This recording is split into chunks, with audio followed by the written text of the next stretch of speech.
ప్రతిసారి మార్గశిర మాసంలో అందరూ పెళ్లిళ్ళు, గృహప్రవేశాలు మరియు ఇతర శుభకార్యాలు చేసుకునేవారు. కానీ ఈసారి ముహూర్తాలు లేకపోవడంతో అందరూ మంచి రోజుల కోసం ఎదురు చూస్తున్నారు.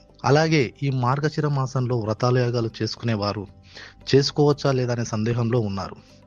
అలాంటి వారికి యాగాలు వ్రతాలు బ్రహ్మాండంగా చేసుకోవచ్చని చెబుతున్నారు వనపర్తి వెంకటేశ్వర ఆలయ ప్రధాన అర్చకులు శ్రీ రఘునాథాచార్యులు. మార్గశిర మాసం విష్ణువుకు అత్యంత ప్రీతికరమైనది మరియు ఈ మాసంలో లక్ష్మీదేవి పూజలకు, ఉపవాసాలకు విశేష ప్రాధాన్యత ఉంది.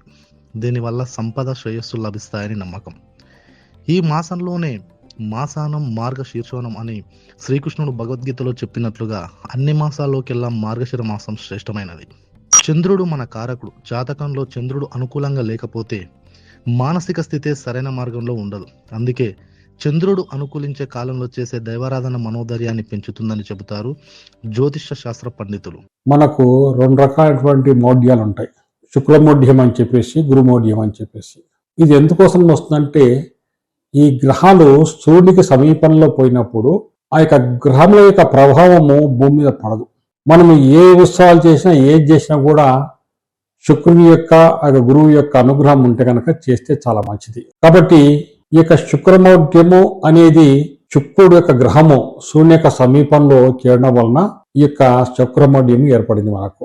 దీని వలన మనము ఏ రకమైనటువంటి శుభకార్యాలు చేయం. మనం దాదాపు మనకు ఫిబ్రవరి 17 వరకు కూడా ఈ యొక్క శుక్రమౌఢ్యం ఉంటుంది. ఫిబ్రవరి తర్వాత 17 తర్వాత తిరిగి మనకు మంచి జరుగుతుంది. అదే విధంగా ఉత్తరాయణ పుణ్యకాలం కూడా వచ్చి ఉంటుంది ఆ సమయం లోపల. కానీ అనేకటువంటి ఉత్సవాలు కానివ్వండి, వివాహాలు కానీ, ప్రతిష్టలు కానివ్వండి, గృహప్రవేశాలు కానీ, గృహ ఆరంభాలు కానివ్వండి, తర్వాత ఇవన్నీ కూడా మనం చేసుకోవచ్చు. అయితే కొన్ని విషయాల లోపల మనము విధిలేని పరిస్థితులు ఉంటాయి. ముఖ్యంగా పిల్లలకు చెవులు కుట్టించడమో, అన్నప్రాశనమో, లేకుంటే కనుక ఇంకేదైనా నిత్యక ముడి బియ్యము ఇటువంటి కొన్ని జరుగుతుంటాయి. అది తప్పదు.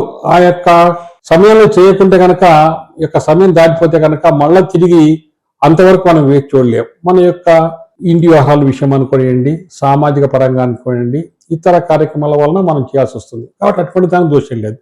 ముఖ్యంగా ఈ యొక్క గృహ ప్రవేశాలు కానివ్వండి, అదేవిధంగా గృహంలో మనం ప్రారంభోత్సవం అనుకోనివ్వండి, వివాహాలు కానివ్వండి, ఇటువంటి వేడుకలు మనం జరుపుకోవడము ఈ యొక్క శుక్రమౌఢ్యం ఉన్నప్పుడు నిషేధించబడింది. దాన్ని మనం అందరం కూడా గమనించడం. కానీ శాస్త్రపరంగా కూడా దాన్ని మన పెద్దలు నిర్ణయించినారు.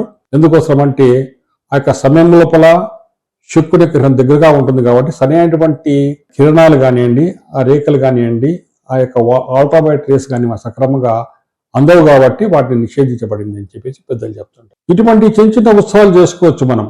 వ్రతాలు కానివ్వండి, లేకుంటే ఇంట్లో పూజలు కానివ్వండి, దానికి ఎప్పటికి కూడా దోషం లేదు. ఎందుకోసం అంటే మన ఇంట్లో మనం ప్రతిరోజు కూడా తప్పకుండా దేవునికి నైవేద్యం పెట్టి మనం తీసుకుంటుంటాం. కాబట్టి స్వామిక కార్యక్రమంలో కానీ, స్వామిక పూజలకు కానీ ఎటువంటి దోషం లేదు. ఈ యొక్క మార్గశీర్ష మాసంలో శ్రీకృష్ణ పరమాత్మకు అత్యంత పుణ్యం ప్రియమైనటువంటిది. ఆ స్వామి ఎంత ప్రేమ అంటే ఈ యొక్క మార్గశీర్ష మాసం లోపలనే నేను మీకు అందరికీ కూడా అందుబాటులో ఉంటానని చెప్పి మనకు ఉత్తర భారతదేశం లోపల ఈ యొక్క మార్గశీర్ష మాసం లోపల పెద్ద ఉత్సవాలు చేస్తుంటారు. అక్కడ ఎక్కడైతే ఈ యొక్క ద్వారకా ఉంది, మధుర ఉంది, లేకుంటే బృందావనం ఉంది, అటువంటి చోట్ల పెద్ద ఉత్సవాలు చేస్తుంటారు. కాబట్టి ఎటువంటి రథాలు కానివ్వండి, లేకుంటే పూజలు కానివ్వండి, ఇటువంటివన్నీ కూడా మనము తప్పకుండా చేసుకోవచ్చు. దానికి ఏం నిషేధం అయితే ఏమాత్రం లేదు. ఈ యొక్క మార్గశీర్ష మాసంలో సగం దినాలు, పుష్యమాసంలో సగం దినాలు వస్తుంది. డిసెంబర్ 16వ తారీఖు మధ్యాహ్నము 1:52 ఈ మూలా సంక్రమణం జరుగుతుంది. ఆ సందర్భంగా మనము ఈ యొక్క ధనుర్మాసం ప్రారంభమైందని చెప్పేసి ఆ రోజు సాయంకాలం నుంచి ఉత్సాహం ఆలోచన చేసుకుంటాం. గోధుమవారు చెప్పినటువంటి 30 పాఠశాలలు మనము ప్రతిరోజు కూడా నివేదన చేస్తుంటాం. 14వ తారీఖు భోగి పండుగ అవుతుంది. ఆ రోజు గోదా కళ్యాణం చేసుకుంటాము. 15 రోజు సంక్రాంతి, తర్వాత 16వ తారీఖు కనుమ పండుగ అవుతుంటుంది. కాబట్టి ఈ విధంగా మనం ఉత్సవాలు జరిపించుకుంటాం. కాబట్టి దానికి మనం చేసుకున్నటువంటి ఉత్సవాలు కానివ్వండి, ముఖ్యంగా ఈ యొక్క ఇంటిలో జరిగినటువంటి పూజలు కానివ్వండి, వ్రతాలు కానివ్వండి, నోములు కానివ్వండి, దీనికి ఎటువంటివన్నీ నిషేధం అయితే ఏం లేదు.